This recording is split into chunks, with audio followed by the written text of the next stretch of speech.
Good evening, ladies. I hope you all are having a great day. Tell me how you're doing in the chat. How was your Christmas?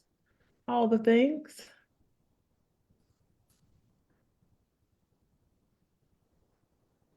My name is Belinda, and we're back for another episode of Girl Talk. This week is episode 7, I believe, or either episode 8. I'm losing count. But before we get into tonight's topic, I want to introduce myself again. My name is Belinda Gray, and I'm the coordinator for this year's upcoming Grace Gathering.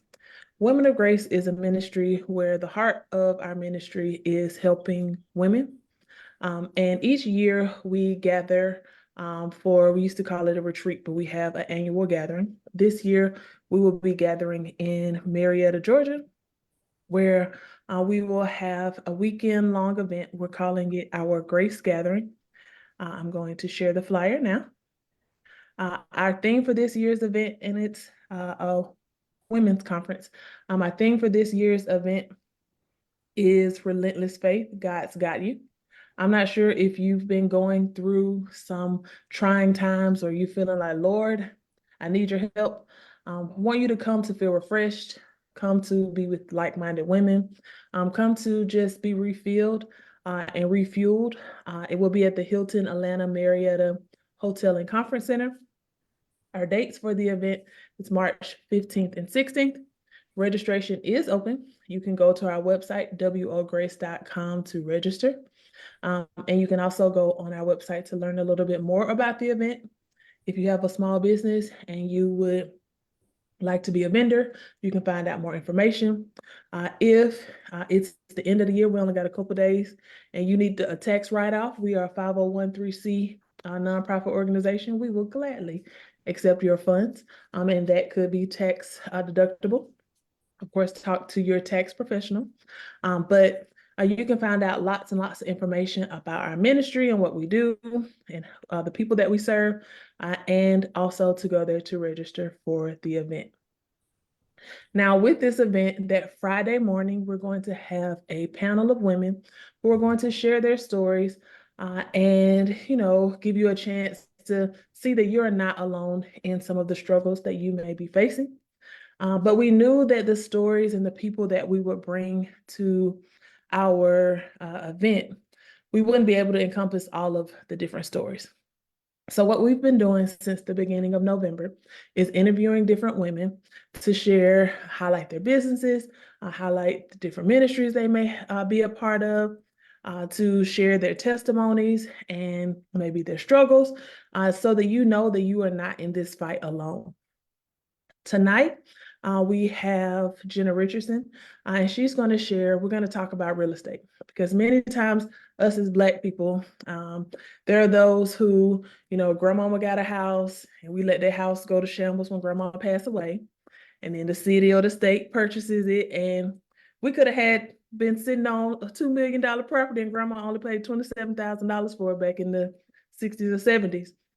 Or you may be like, Lord, I think I want to buy a house, but I don't necessarily know the process or what those steps entail. She'll be able to share the process both on the real estate side and also on the mortgage side. But I'm kind of telling a little bit of her business, so I'm going to let her introduce herself.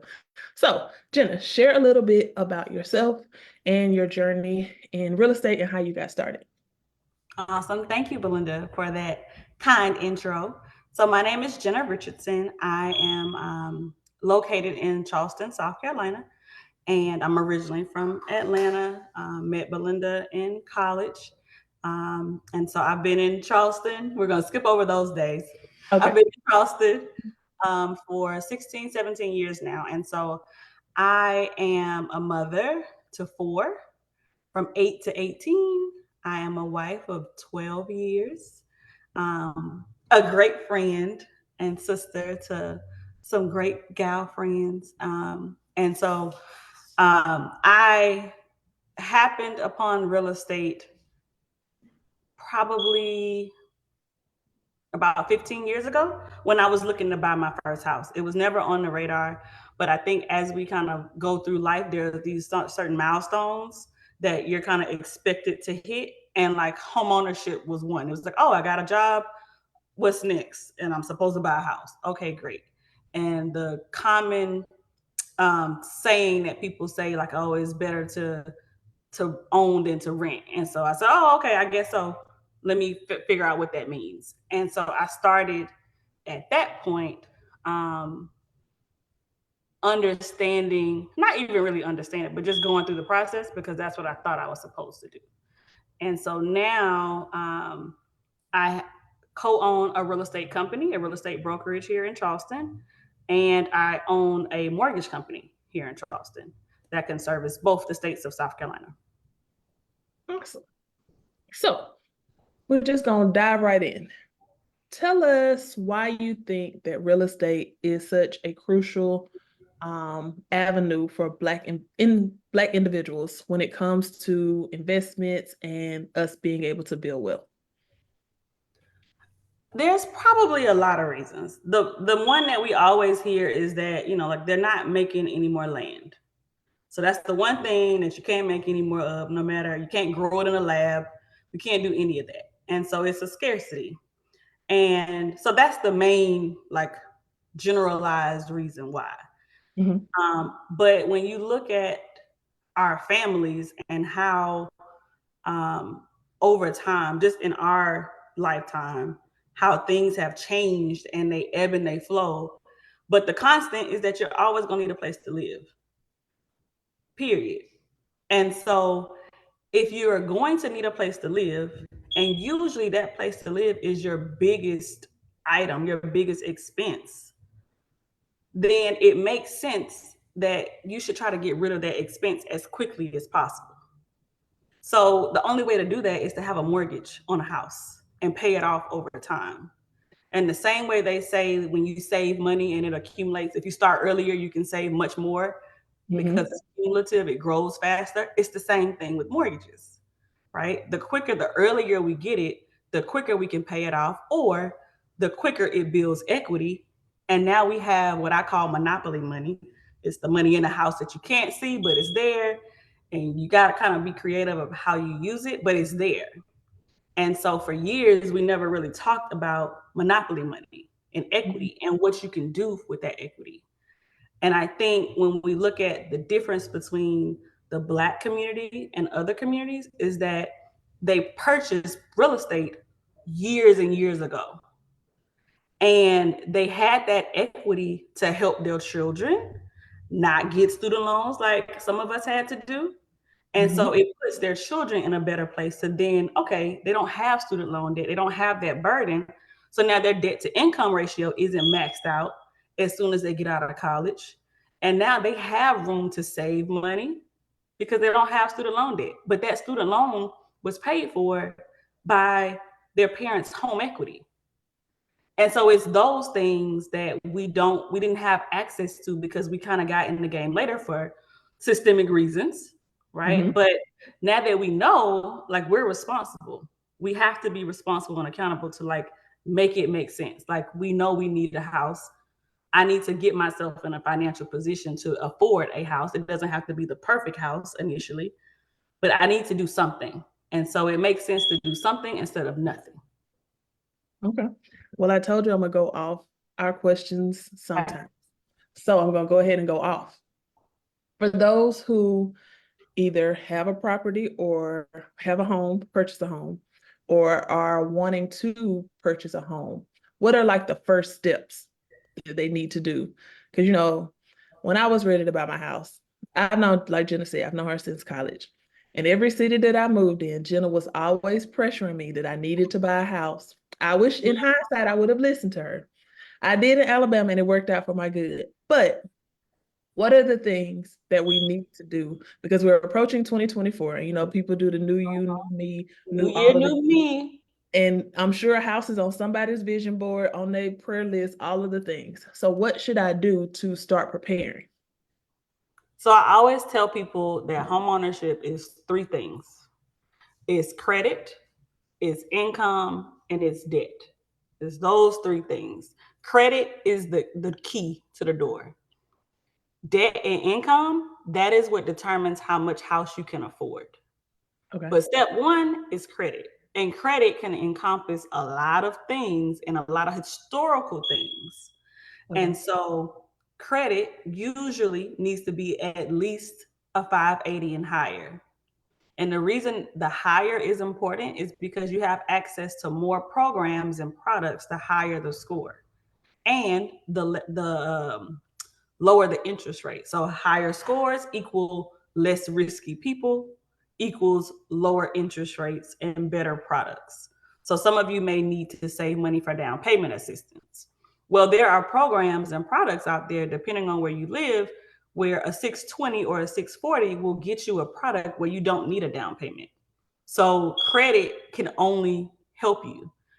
So the very first step is, if you scared to look at your credit because you don't know what it looks like, and you know you've been making some reckless decisions lately, or in the Christmas is past you did. after. Yes. Christmas is Christmasing. So the first thing you want to do is Credit Karma. People Mhm. talk about like Credit Karma isn't good. Credit Karma and credit in general, there's different types of scores. So Credit Karma may not show you the exact mortgage score that a mortgage lender is going to see, but it gives you an idea of where you are. And it's going to keep you updated when things change on your credit. And that's the key, is like monitoring your credit. Like, what am I doing? Where am I at? What's my baseline? And then let me see what's happening when I pay a bill here and there. And it's free. So like, you can't complain that you don't have money to pay for credit monitoring. Credit Mhm. Karma is free. It's easy. It's on your phone. You can see your credit as it happens. Every time somebody pulls it, you pay a bill off. And so the numbers will change. And so you can kind of get an idea like, oh, when I pay this bill, it went up 20 points. Well, the lender may see a 5-point increase, but at least we know it's going in the right direction. So that would be step one, is to figure out where you stand credit wise.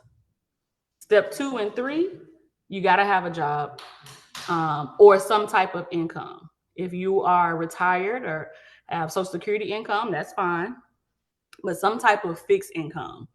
And when you think about a mortgage, people say they're asking me for my everything with my firstborn, and it's true. They're giving you a $300,000, $200,000 loan or more. They want to know that you're going to be able to pay this loan back over the course of the next 30 years. They don't know you from a can of paint. The only way that they can get to know you is by your history, which is, have you been able to hold a job? Have you had consistent income coming in for at least 2 years or more? What have you been doing with your income? Have you been spending it all? Like, and that's what your credit report is going to show. How much debt are you carrying? And so we think of employment income in two ways. There's W-2 income, where you're collecting income every month from a W-2 employer. But then there's self-employed people, your business owners, your entrepreneurs, independent contractors, consultants, and their income is calculated a little bit differently. So if you're a business owner and you're writing off all of your income because we don't want to pay Uncle Sam, on paper, guess what? It looks like you don't make any money. So who is going to give you a home if you don't make any money? So you want to start having the discussions with your tax professionals, your realtor, your loan officers ahead of time, at least a year or two ahead of time, if you're an entrepreneur looking to purchase, because you need to be thinking and planning accordingly to make sure that you're able to purchase the home, but you're still able to live on the income that you're bringing in. So it is a process. It's not just I woke up this morning and I'm about to go buy a house for some. I would say it's best to plan on it being a process. It may be an easier process, but everybody's process is different because we've all made different decisions. We all have different lives. We have different scenarios and situations that we're going through. And so I might be, changing jobs, and that's okay, right? Mhm. But it's the starting the conversation with a qualified professional that can tell you, yes, we can use this income, or no, you need to be on your job for another 3 months. So, Mhm. but you have to actually talk to somebody, not just, Google on the internet or watch TikTok. Like, you need to talk to somebody that does it, so that you're not planning your own life and then you do your application and find out it's totally different. Okay, so then for those who start the process, you cannot do this alone. Um, After they have begun the process of looking at their credit and figuring out their debt and talking to tax professionals, course, I'm sure with you being a real estate agent, you recommend them finding a real estate agent. So how do I go through that process of finding a person? They could be like, well, Susie, she helped me find my house 10 years ago. Mm-hmm. What do you suggest in that And that's scenario? not a bad way to do it. Honestly, most of business happens word of mouth and referrals, right? It comes from people you trust.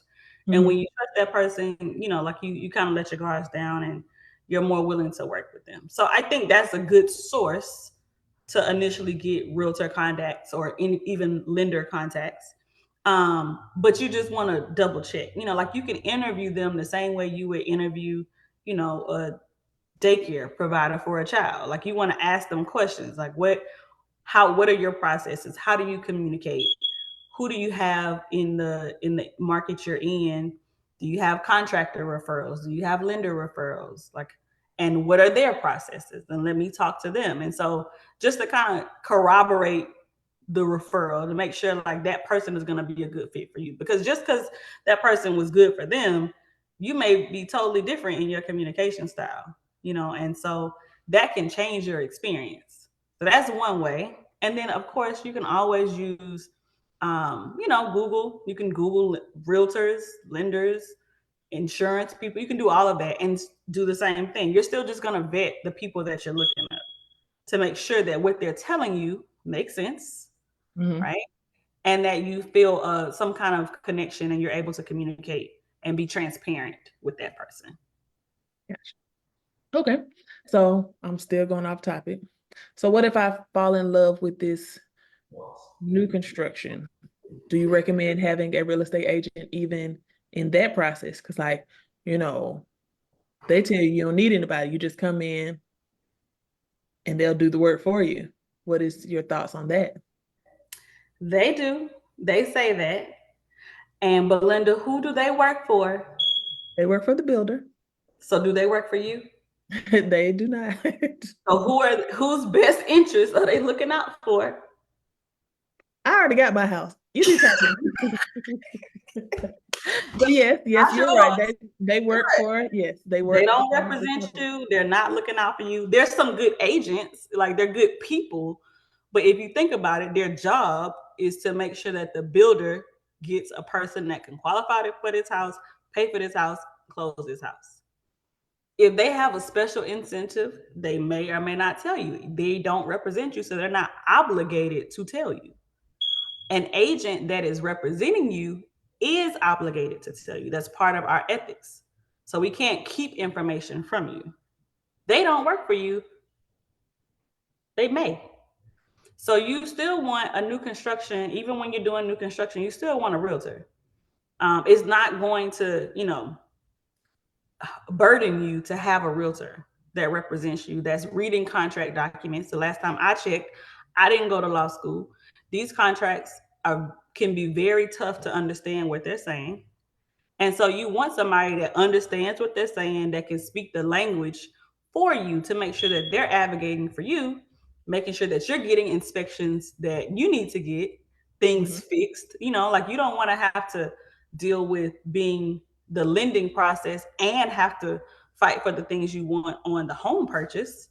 Like let the person that has those qualities and those skills fight for the things that you need to happen for that house. Because nobody thinks it's gonna end up in a bad situation when you first start. But the minute you get under contract and the sales agent is no longer answering your phone calls because the deal is under contract, and now you can't get an answer, now you don't know what to do. And now your process is totally, not what you thought it was going to be. I would agree with you on that because I remember I purchased new construction and it was quite a challenge. And the agent on the builder side literally sold my house off and under me. And I'm like, but I have a contractor. Thankfully, I had a friend named Jenna who gave me the words and the tools and I had an agent that she found for me. She don't do that for everybody, it's just for me. Um, but you were able to help me find an agent who advocated and understood the contracts, understood everything, and was able to make sure that I got the house that I wanted. They were like, "Oh no, you can just get the house down the street." I was like, "But I didn't write in the house down the street. Right. I put scriptures in this house, so this one's supposed to be mine." Correct. This one right here. It had my name on it in the year and all of that stuff. I don't know what's in the other walls, but that was my story. Mhm. So if you all are interested in purchasing a home or not sure where to start, she's giving you the process of like doing the work. It's not a immediate thing, especially if there's some work that you have to do. And then make sure you find those trusted individuals that can help you.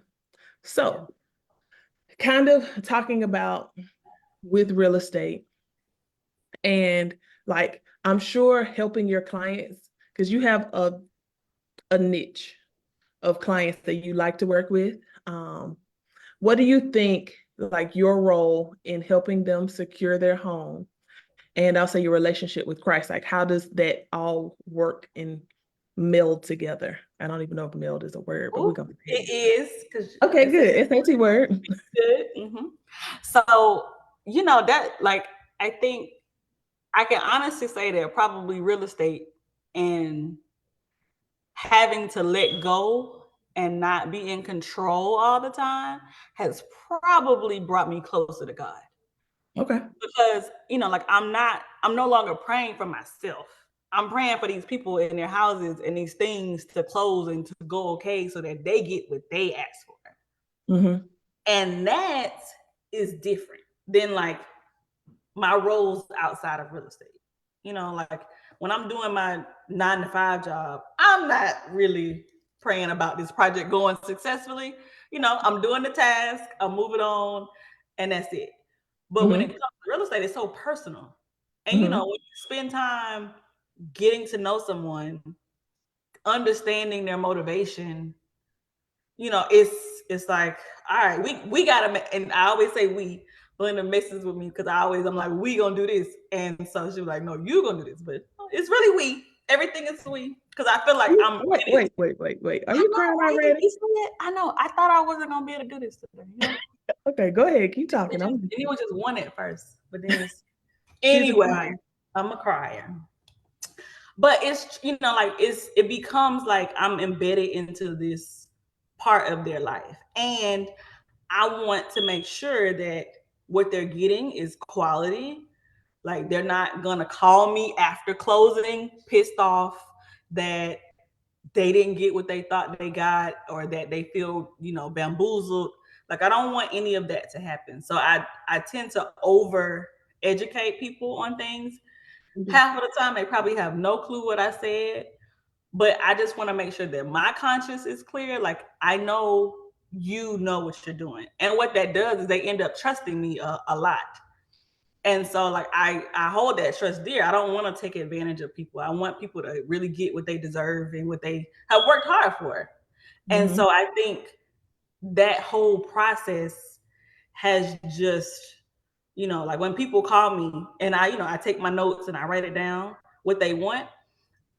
I treat it the same way I treat like my prayer list. Like I write it down, I put it in a box, and later on I go back and look and I'm like, oh, it's almost to the T what they said they wanted.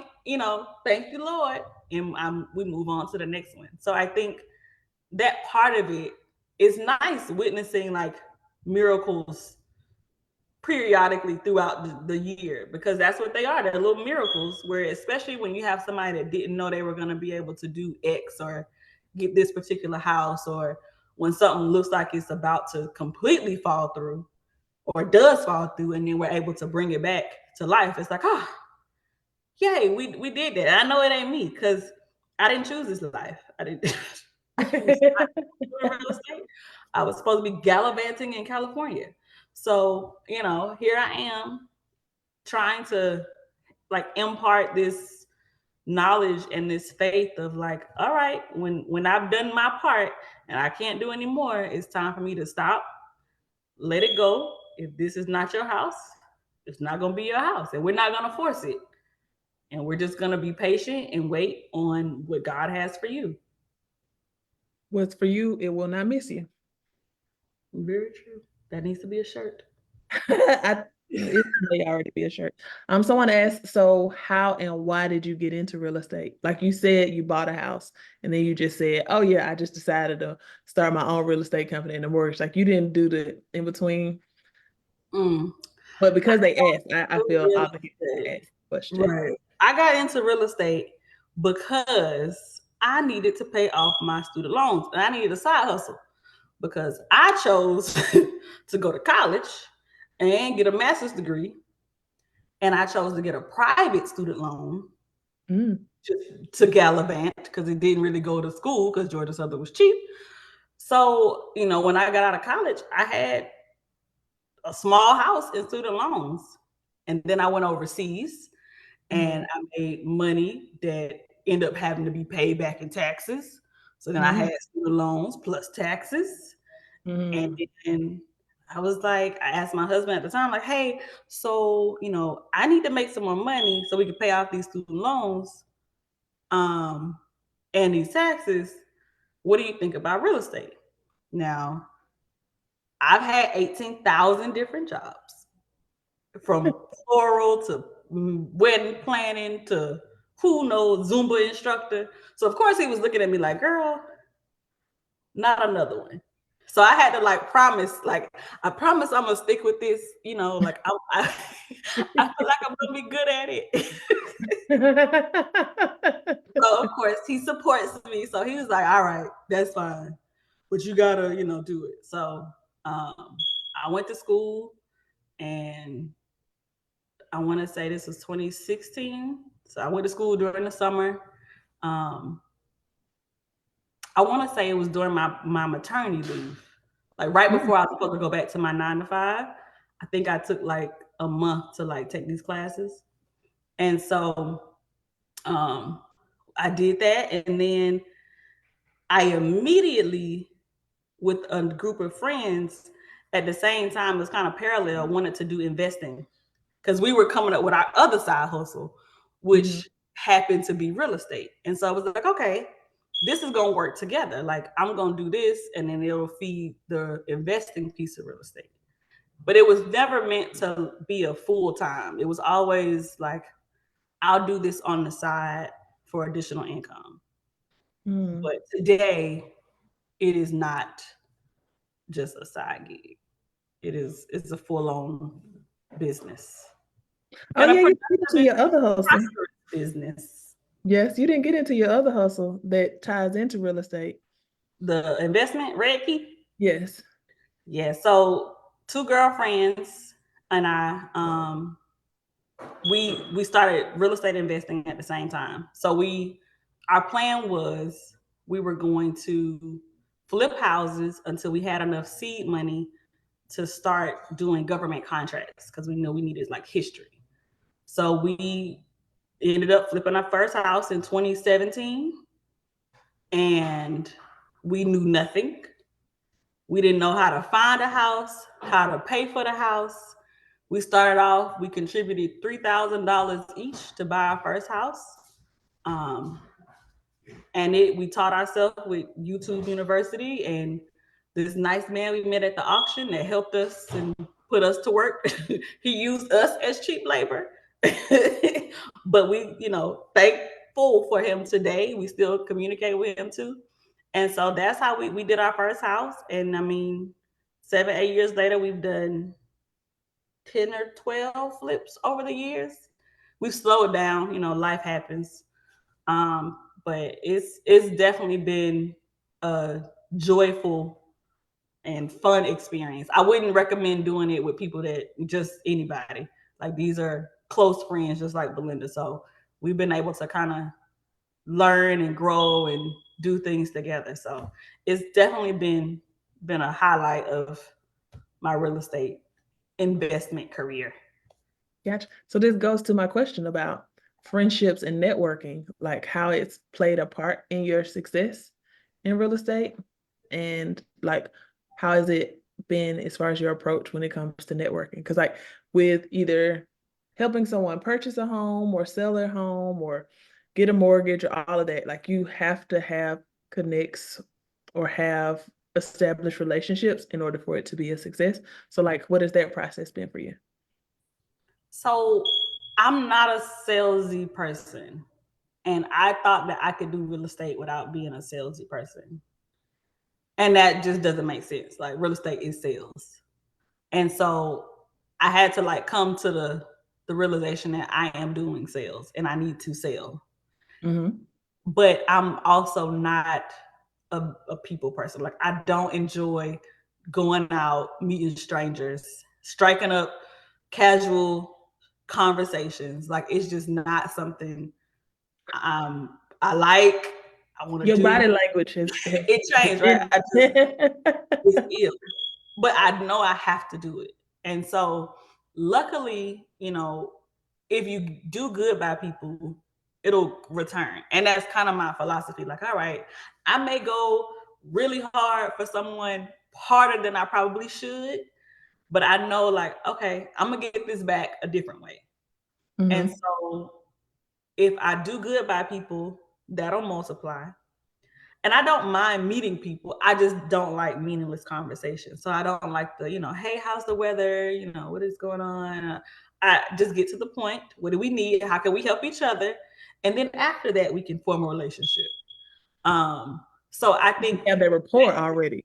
exactly right. And so it's like I do better with like business to business because usually what you need, I got what you need. You give me what you need. We good. And now I'm the plug. So now whatever you need, I can usually find it and get you to the person you need within a couple minutes if I remember to press enter on the text message. Don't just let it sit there. So, like that to me has helped. So, like being the resource for people and them knowing that I'm going to always respond, when I can. I'm going to let you know what's going on. I'm not going to give up. If it's a hard situation, I'm gonna do my best to figure out some solution for you or tell you I can't come up with anything. And I think that part of it has helped with, going from like 6 houses my first year to like 22 something for the last couple of years, in addition to all the other stuff we do. And that part of it, like our business, even though we try to bring in like cold business, people we don't know, 90% of our business is still referral based, which is we're proud of that. That means that like our clients are consistently using us year after year and referring us to other people that they know and trust. So it definitely works and it helps. Especially when I don't want to go outside. I would I would rather just talk on the phone to my friends instead of meeting people. And I think Ooh. that's why you and I mix well because we don't have to necessarily do the small talk. It's just like as soon as you call or I call, you get straight to the point. Hey girl, da da da da da. It ain't no hey, how you doing? Catch me up on Right. life and all. It's just like Mm-mm. I need It's X, Y, or rapid. Z. Do you know? And it's not that you're trying to be rude, not trying to be, but this is just Mm-hmm. who I am. And then I'll circle back. So is everything okay in life? Or you didn't sound so good. Right. And Yeah. then we'll do the friendlies and niceties and all of those things. So we've talked about the home buying process. What do you recommend for those who are interested in maybe selling their house? Because maybe you got grandma's house and y'all need a little extra money or y'all fighting over it because grandma passed away. Like, what do you suggest on that end?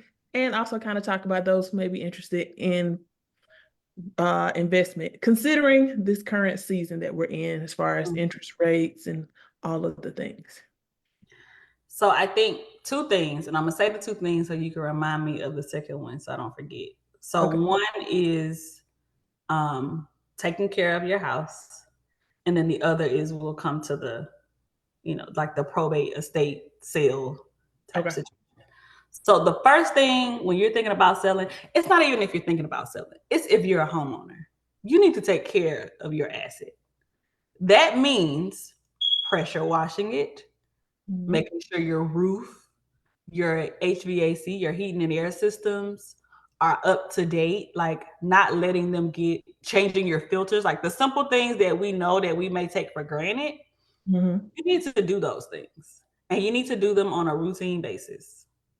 Um, and I say pressure washing because that's a simple one, but if you think about when you're going through a neighborhood and you see a house that it looks like nobody cares about it, like, is that really what you want your home to look like? Mm-hmm. And so if you can't afford it, then you need to YouTube University, figure out, get the little nozzle that you can put on your water hose and do those things. Like, upkeep is important because, again, this is the largest asset that we usually have.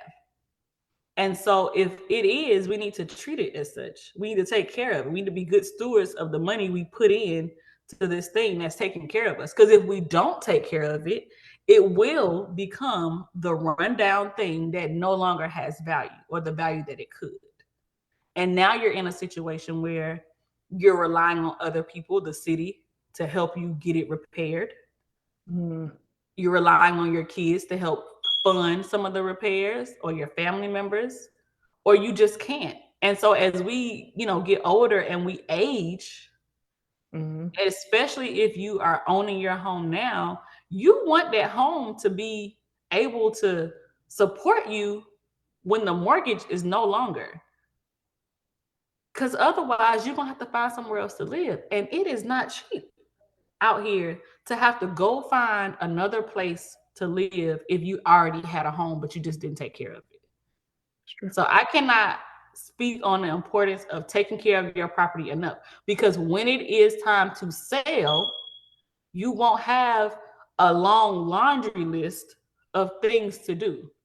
Mm-hmm. The same way that we save for a trip, you need to have your home maintenance account where get your carpets cleaned, Mm-hmm. like clean your baseboards, and in case you didn't grow up cleaning baseboards, get somebody to deep clean, because all of that stuff over time, it will make it a harder situation when you are in trying to sell. Gotcha. So that's on the selling side. So just keep your house up to date. um Reaching out to a realtor to get your home value, so you kind of know where your home price is. They'll help you understand like what your net will be, because it's going to be different. So just because you list it for X amount, that doesn't mean that you'll get X minus whatever you owe. There's some other fees and such in there, so you'll want to get those numbers. You might have some other loans that you may have gotten. If you've gotten a home equity line, you may have some other things that are on that loan that you have to deduct. So those are some things to consider when you're thinking about selling. Um, and a lot of times in this environment, people are kind of stuck and they're like, well, I don't want to buy because the interest rates are so high. Like, where am I going to go? This one over here. And so to that, I say what is right for you and your situation, no matter what's going on in the world. If it is time and your income and your finances are saying we need to move, then you need to just plan for it, because their interest rates are going to go like this. They always do. Right. And so we're heading into a year, it's election year. Mm-hmm. The Fed has already announced that they're going to do rate cuts. They've stopped hiking the rates. So all those things they're going to dramatically, like, we're going to see rates go down, trending downward next year. Then not in the 4s and 3s and 2s. Okay. Those days are probably gone. Right. Sorry. Good. But you got what you got when you got it. So we're here. Thank the Lord. Okay. But but when those rates come down, guess what's going to happen? People are going to come back to the market. All these buyers that are on the sidelines waiting for house prices to go down, waiting for the big crash. As these rates come down, more buyers come back to the market. Supply and demand. We already are still short inventory of houses. So if there's more buyers buying up the stuff that we do have, what does that do? Now we're back into higher price homes inching up because the supply is limited. So you really don't want to wait. You want to, if your situation helps you and you can understand, like, I can do this now and I can afford it now, then you really should do it now, because it's better to refinance when you're in the home than to be out here competing with everybody else for a higher price house when the rates come down. Makes sense. So that's selling slash buying. Mhm. And then when it comes to people that may have property that they've inherited, or land that they don't want. So first, in South Carolina, we have a big issue here called heirs property, which is where somebody passed away, without a will, and Hold on, they're pause. now, uh-huh, Shameless plug. If y'all don't have a will and y'all affairs in order, don't leave please. your kids and your grandkids, and especially if you don't have family, and don't leave them trying to figure this out alone. They got to grieve and handle business. And some It's of your not, people don't know how to handle business that well. Like, don't leave them. Get your affairs in order now. I'm sorry. Go ahead, and Jenna. don't think you have to have something. Like, do the will even before you have a house. Do the will after, even if you don't have children, right? Mhm. You still need a will because somebody is gonna have to handle your affairs. And you want them to be done. And like Belinda said, you don't want them trying to figure out what you wanted to have done with this stuff and cry at the same time. That's confusing. Too much. Confusing. You don't want to be confused. Yes. So that's a must. So if that wasn't on your 2024 new you, new me list, that needs to be on there. Um, but like with the will, so if they didn't have a will, now you have to go to the court and they have to distribute this property. And it may go to multiple people. So now you have multiple people that have to agree in order to sell the property. And so what that does, so for you, if you happen to inherit property, you want to make sure that you check with the attorney in your state to make sure that you have the right authority to sell the property, to make Mm. sure that all that stuff has been wrapped up, because there comes a time where if you get under contract and they do a title search and then they find out like, oh, wait, such and such 20 years ago, they never signed this paper, or they didn't have a will, or their estate was never probated. Like, now you have other issues and it makes it a lot more stressful process. So you want to kind of go and do those things first with an attorney to make sure that you as the seller for that estate or that property can sell that property, and that there's nothing else for you to do, and to understand if there's anything, if this is an estate sale where someone just passed away, there are additional steps you have to take to sell the property, like getting a judge order or getting them to approve the sale before it actually happens. So there are other things that you have to do, and an attorney in your state is going to help you with that. See, so it seems like a recurring theme is that real estate is a process. And do you think because it is a process, that's why we as people shy away from it? I think so. It's a lot of unknowns. So it's a lot of unknowns on one hand, and then on the other hand, you see realtors sitting on kitchen countertops in nice cars, and you think that it's simple. Mm. And I think it's mixed messages. Like, there are absolute steps that you have to take, and you can't just skirt past them. And I think people don't understand like why the loan officers want all this information. And they're trying to help you get the loan. Like, they're working for you. So they want to put you in the best light possible. But when you have, done things in the past that, you had a late payment last month, that some things are out of our hands. And I think that unknown and hearing from other people what their experiences were, they tend to shy away from like getting from like just ripping the band-aid off and seeing where they are.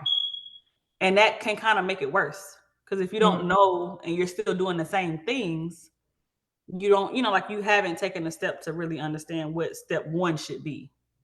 You're Gotcha. just kind of hoping it's going to figure itself out. When that's the one thing with finances, like, it never just figures itself out without you putting some effort into it. Yes, there's a scripture, faith without works is dead. So in order to get something, like I can believe, but I have to do some work. So I have to go get that credit report. I have to go find the trusted professionals. I have to do something in order to get something. And many times we just feel like it should just be handed to us. And Mm-hmm. grandma could have handed the property over to you, but you don't just get the property. It's still a process of I gotta involve the courts, I have to involve Right. a lawyer, attorney, all of the Even things. like simple stuff like, maybe grandma did do everything she was supposed to do, but guess what? Now you still got to pay these taxes every year. And the minute you Mm, don't pay the taxes, Guess Yep. what? Now your property is up for auction, and now you've lost the property. So it's those things that happen. And if you know you're not going to be able to pay these taxes, guess what you need to proactively do? Let me sell this property so I can get what I'm deserving of, instead of doing it in distress when or getting whatever they bid for it at the auction. I was So that's actually some properties that was on the auction too, because you have to look to see if your state is a lien, if they do mhm, liens, or if they do, I forgot I what the can't other remember one is. the name. Yeah. Something else, but yeah, it's two different ones. Yes. Okay, so we've talked about a lot. So I want you to briefly tell us about the different roles in that a person who's either buying a home or selling a home. So of course, we're gonna find a real estate agent, but who are Mhm. some other people that they like they're gonna have to talk to and Throughout. to have some type of rapport with throughout that process? So you'll need your real estate agent. You'll need an attorney. And so it depends on the state. So attorneys, sometimes you'll hear them title escrow or title. Um, Hmm. they can be the same person, depending on which state you are. But that person is basically responsible for all the legal work. You'll need a home inspector. You'll need an appraiser. An appraiser, depending on the situation, sometimes you get to choose the appraiser. Most times you don't. So most times it's just assigned to you. If you were in the situation where you're trying to get an appraisal, like on some property, some heirs property you're going to sell, then you may get the appraisal up front. Um, you also need insurance. So you got to insure your property. So you need an insurance provider. Let's see. You can talk about the mortgage people. Oh, you need a mortgage person, because usually if you need a loan, you're gonna need a mortgage. So you'll need a mortgage person, and maybe even a financial planner and CPA. So when we're talking about, especially on the investment side or selling rental property, or even international property or foreign nationals buying here, there are foreign national taxes. Like whenever you're buying property and you're making money, there are Mhm. tax implications. Most times, if we've owner occupied that property as our primary residence 2 years out of the last 5, you don't have to pay capital gains tax. But there are times when you have not occupied that property, if you're selling a rental property. And so you may want to talk to your tax professional about how that income from that property is going to impact your taxes owed. And so then there's other alternatives, like things called a 1031 exchange, where you can basically roll in profits from one house or property to another to avoid paying taxes. They're deferred. You don't avoid them or eliminate them, but they just kind of snowball for later on whenever you get rid of that property. But so there are options, but you just want to, it just kind of depends on what the property is, how you were using it. But usually your tax people need to be involved, as you're buying and selling real estate. Maybe not on the first house, but after that, it's highly likely. Gotcha. Did you ever think I'm trying to lower my student loans, that it was going to snowball into I'm going to buy investment properties. I'm going to open up my own real estate company and I'm going to open a mortgage company, all just because I decided to go and get a master's and get a private student. Like, did you ever think that it would grow into this? Nope. And how are you feeling about it now? I am not gonna lie. Like it becomes overwhelming a lot. Um, but I also am I love research and planning and execution. So like I understand why I'm drawn to it, because it allows me to like see a problem, figure out the pieces to the problem, solve the problem, and then move on quickly to the next problem. And because of that, that's why I like it. It's like that instant gratification of problems, fix it, good, done, next. And so I get it. I didn't see it coming at all. Like God still keeps surprising me with little things where it's like, oh, you're gonna do this. And I'm like, nope, no, I'm not. This webinar is one of them. You're welcome. So it's definitely is not could have ever been something I thought I would be doing at all. Gotcha. But look what he has done. You've helped lots of people.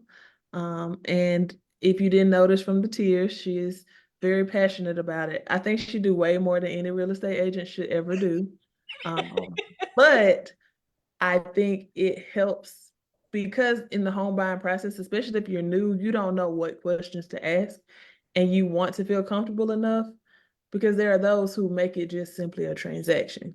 And you aren't one that, yes, I want to solve your problem, but I want to make sure that you are educated and have the resources. Like I'm not going to be your go-to, but I can be a conduit to lead you to the right people to help you. So when you do buy that house that needs rehab, hey, I got contractors that can help you with the process. You like, nope, don't go to this person or don't do this. Or so you are helping to execute and to see the vision of the plan. Like, this is what you told me. These are the 12 things you need from your house. We can't get all of them with the purchase of the house, but we can get X, Y, or Z by going through the process. So people are very fortunate to have you in their lives. And you're doing great work as you can continue to transition throughout this home buying investment real estate process. So I'm grateful for you because you helped me and pushed me in ways that I never would have imagined. So like if I wouldn't have bought a house, I wouldn't have got a husband and all of the things, but that's for another podcast. Yeah, Anyway, so we're gonna end this with, we always ask our guests, Women of Grace, the heart of Women of Grace is through prayer. Some of us call ourselves prayer hounds, where morning, noon, and night, if you have a prayer request, you put it in our chat and they're going to be on it and they're going to follow up. Have you heard from XYZ person? I want to know how they're doing. Do I need to scratch their name off the list? Do I need to pray a little bit more? Has things changed? So how can we as a organization pray for you? And in what ways would you like for us to pray for you? I think, so I need prayer with the capacity to handle big business. Okay. Like I want big business to come, but I also need the capacity to handle it. So the right people to work. Yes, because we can't do this by ourselves. No, we can't. No matter how much I think I can, we can't. And for my clients, future clients, past clients, for them and to make sure that they are, just prosperous in whatever their goals and plans are. And then for my marriage, because, I do a lot and Dion supports all the things. So just to help me continue to be a good wife and listen and know when to, all right, let me shut it down for the night and not continue working because I love to work. So it's natural instinct. But I know that, like I want a healthy marriage too. So I have to stop sometimes. Gotcha. Okay. Now I do have to share I've seen it on Instagram. It was this lady who talks about, like, we ask for more and we ask God to increase our territory, but we also have to be able to manage the current state. It's like, how can I give you, $10 million worth of clientele when you can't necessarily, and you don't have your processes in place for the 1 million. And you can't necessarily complain about the 1 million. So like, Lord, help me so her prayer was, Lord, help me to figure out the systems and the process that I needed for this, that I can use it in this current state, but be able to tweak it as I need to for where I want you to take it or where I feel led for. Do you see in that business going? So I think it has to be like a figuring it out, because you are my free spirited friend and I love you dearly. And he is going to definitely help you for your capacity because you have the expertise to help and to but do I more. don't, but let's be clear, Lord, I'm not ready to leave my 9 to 5 yet. And we still You're not need ready that. to leave your 9 to 5 yet? But what if surprise he me that told way. you? We need to go to our prayer closet and see exactly what he's telling you. All right. I don't know where he's telling you to go because I'm not going to be him and tell him what he wants you to do. I just know that, yes, we're just going to leave it at, I'm going to let the prayer hounds handle this because this is Okay. Belinda talking and I don't want it to be Belinda talking. It need to be between you and Jesus and him telling you what to do. But in any instance, I'm not going to go over my time. But I thank you, Jenna, for taking time this evening to share with us in regards to things real estate related.